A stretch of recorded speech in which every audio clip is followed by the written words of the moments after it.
Assalamualaikum warahmatullahi wabarakatuh. Pada kesempatan ini, kami akan memaparkan tentang tabel sistem informasi perpustakaan. Sebelumnya, perkenalkan anggota kelompok kami yang beranggotakan pertama ada Yasmin Riantika, yang kedua ada Adelia Ika, yang ketiga ada Junaneka Faradila, yang keempat ada Satria Adipurna Pamili. Pada tahap ini, kami melakukan proses create table, yaitu pembuatan struktur tabel pada database perpustakaan sesuai dengan IRD yang telah dirancang sebelumnya. Pembuatan tabel dilakukan menggunakan SQL di aplikasi Jupyter dengan database PostgreSQL. Tabel pertama yang kami buat adalah tabel anggota. Tabel ini berfungsi untuk menyimpan data anggota perpustakaan. Pada tabel anggota terdapat beberapa atribut, yaitu ID anggota sebagai pramiliki, nama anggota, nomor telepon anggota, alamat anggota, dan jenis kelamin. Atribut ID anggota ditetapkan sebagai pramiliki untuk memastikan setiap anggota memiliki identitas yang unik, sedangkan beberapa kolom lain menggunakan constraint not known agar data penting wajib diisi. Setelah itu, kami lanjutkan dengan pembuatan tabel petugas. Tabel ini digunakan untuk menyimpan data petugas yang mengelola sistem perpustakaan. Pada tabel petugas terdapat atribut ID petugas sebagai pramiliki, nama petugas, password petugas. Sama seperti tabel sebelumnya, ID petugas digunakan sebagai pramiliki untuk membedakan setiap petugas secara unik. Selanjutnya, kami membuat tabel buku. Tabel ini berfungsi untuk menyimpan data koleksi buku yang tersedia di perpustakaan. Atribut yang terdapat pada tabel buku antara lain ID buku sebagai pramiliki, judul buku, nama penulis, penerbit, stok, dan tanggal. Pada atribut tahun terbit, kami menambahkan constraint check untuk memastikan tahun terbit berada dalam rentang yang valid sehingga data yang disimpan tetap konsisten dan sesuai aturan. Setelah itu, kami membuat tabel peminjaman. Tabel ini digunakan untuk mencatat transaksi peminjaman buku oleh anggota. Pada tabel peminjaman terdapat atribut ID peminjaman sebagai pramiliki, ID anggota, ID petugas, tanggal peminjaman, tanggal maksimal peminjaman. Pada tabel ini, kami menerapkan foreign key ID anggota yang mengkaransikan tabel anggota serta ID petugas yang mengkaransikan tabel petugas. Hal ini bertujuan untuk menjaga integritas data antar tabel sesuai dengan relasi pada ID. Selanjutnya, kami membuat tabel detail peminjaman. Tabel ini digunakan untuk mencatat detail buku apa saja yang dipinjam dalam suatu transaksi peminjaman. Atribut yang digunakan yaitu ID detail sebagai pramiliki, ID peminjaman, ID buku, dan jumlah. Tabel ini menggunakan foreign key ke tabel peminjaman dan tabel buku sehingga satu transaksi peminjaman dapat memiliki lebih dari satu buku. Berikutnya, kami membuat tabel pengembalian. Tabel ini berfungsi untuk mencatat proses pengembalian buku oleh anggota. Atribut yang terdapat pada tabel pengembalian meliputi ID pengembalian sebagai pramiliki, ID peminjaman, tanggal kembali, dan identitas. Pada tabel ini, ID peminjaman digunakan sebagai foreign key yang mengkaransikan tabel peminjaman sehingga data pengembalian tetap terhubung dengan transaksi peminjaman sebelumnya. Setelah seluruh perintah create table dijalankan, sistem menampilkan status berhasil, yang menandakan bahwa struktur tabel telah berhasil dibuat dan siap digunakan pada tahap selanjutnya. Pada bagian terakhir, kami melakukan modifikasi struktur tabel menggunakan perintah alter table. Perintah ini digunakan untuk menambahkan constraint tambahan pada tabel yang sudah dibuat sebelumnya, tanpa perlu menghapus atau membuat ulang tabel tersebut. Pada kasus ini, kami menambahkan constraint pada kolom nomor telepon anggota di tabel anggota. Constraint ini bertujuan untuk memastikan bahwa data nomor telepon yang disimpan terstruktur dan sesuai dengan aturan yang telah ditentukan. Baik, setelah tadi tabel sudah dibuat atau didefinisikan, selanjutnya kita mengisi data-data pada tabel-tabel yang sudah dibuat tadi. Yang pertama di sini ada tabel anggota yang atributnya yaitu ID anggota, nama anggota, nomor telepon anggota, jalan, nomor rumah, kota, serta kode pos. Nah, di sini kita memasukkan datanya sesuai dengan urutan kita mendefinisikan atributnya tadi. Selanjutnya untuk petugas itu sama halnya dengan tabel anggota tadi.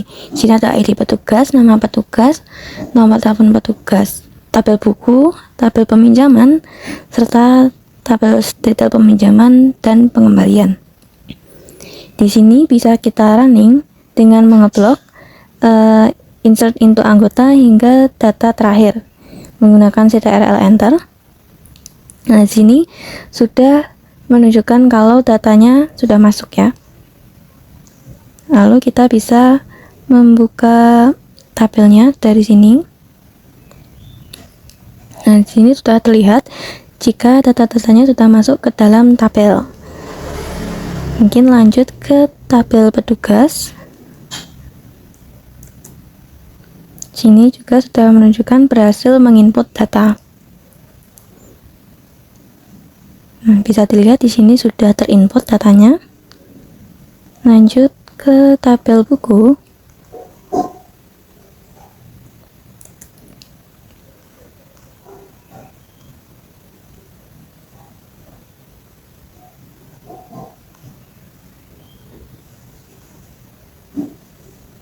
Tabel peminjaman.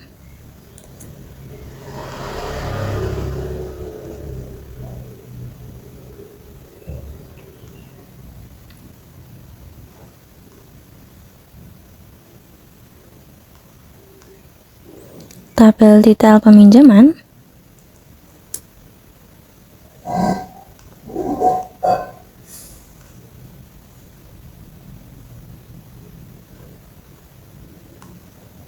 Lalu yang terakhir yaitu tabel pengembalian.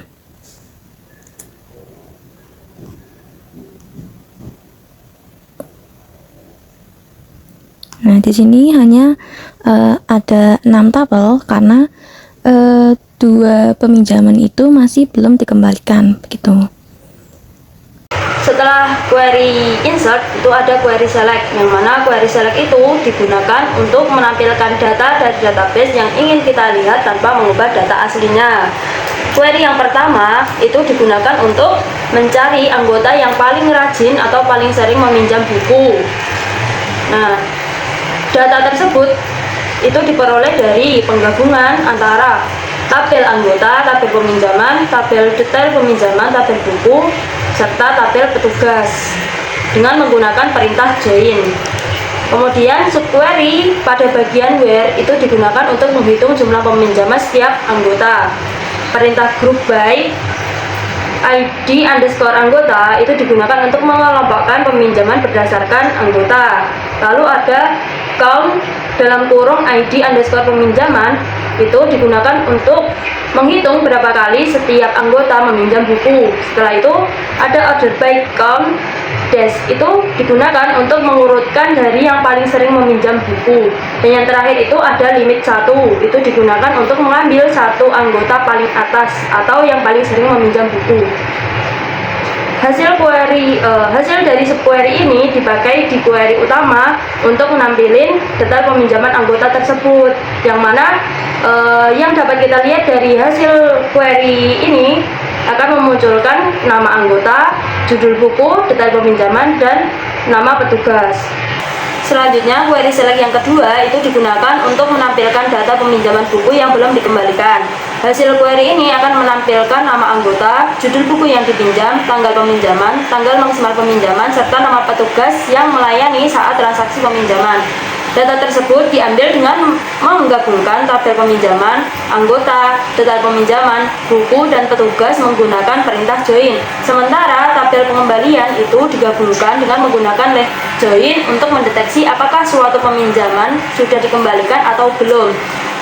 Kondisi where itu digunakan untuk memastikan bahwa hanya peminjaman yang belum memiliki data pengembalian yang ditampilkan.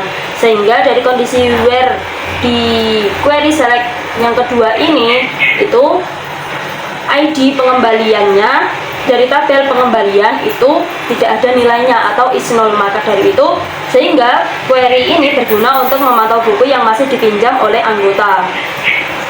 Terus query select yang terakhir itu digunakan untuk mengetahui pengembalian buku dengan denda paling besar. Hasil query ini akan menampilkan nama anggota, jumlah denda, nama petugas yang melayani saat pengembalian, serta tanggal pengembalian. Data tersebut diperoleh dengan menggabungkan tabel pengembalian, tabel peminjaman, tabel anggota, tabel petugas dengan menggunakan perintah join. Perintah order by b.denda dash itu digunakan untuk mengurutkan data berdasarkan nilai denda dari yang paling besar. Sedangkan limit 1 itu digunakan untuk mengambil satu data teratas, yaitu transaksi pengembalian dengan denda yang paling tinggi. Kemudian mari kita coba untuk menjalankan query select ini. Query select yang pertama tadi untuk menampilkan anggota yang paling banyak meminjam buku. Nah, dapat dilihat anggota yang paling banyak membaca buku yaitu Budi Santoso. Kita jalankan query yang kedua yaitu untuk menampilkan buku yang masih dipinjam dan kapan buku tersebut harus dikembalikan. Nah, di sini ada Eko Prasetyo dan Maya Indah harus dikembalikan pada tanggal sekian. Terus yang selanjutnya yaitu select untuk mencari anggota yang dendanya itu paling banyak karena terlambat mengembalikan buku. Nah, bisa dilihat di sini tuh Siti Aminah yaitu dengan denda 80.000. Update. Nah, query update itu digunakan untuk memperbarui data tanpa mengubah isi data. Nah, dalam hal ini kita ada update judul buku, yaitu ada buku Roro Jonggrang Dukuh Baru. Kita lakukan update dengan pengerangnya. Nah, ini sudah berhasil. Selanjutnya kita lihat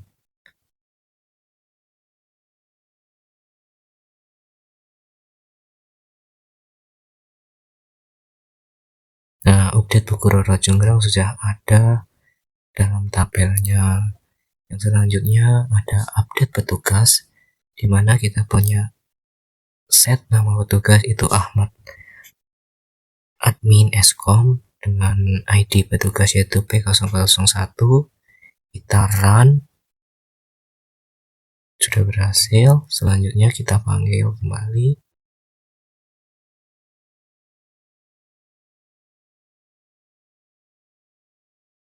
Nah,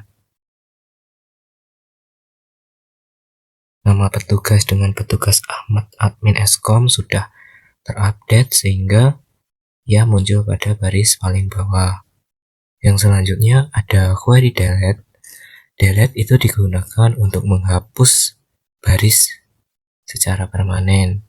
Dalam hal ini, seumpama kita punya query delete dengan ID anggota yaitu A008, kita run. Nah, ini sudah berhasil. Yang selanjutnya kita lihat apakah anggota dengan A008 itu terhapus. Nah, dapat kita lihat dalam datanya anggota dengan ID anggota A008 sudah terhapus dalam tabel. Yang selanjutnya ada delete untuk buku. Nah, ini dengan buku B005. Kita jalankan, run, sudah berhasil. Lalu kita lihat apakah buku dengan ID buku B005 yang seharusnya ada di antara B004 dan B006 itu hilang karena kita lakukan fungsi delete. Nah, demikian dari kami penjelasan mengenai ER model untuk tugas manajemen berbasis data. Studi kasusnya kita perpustakaan.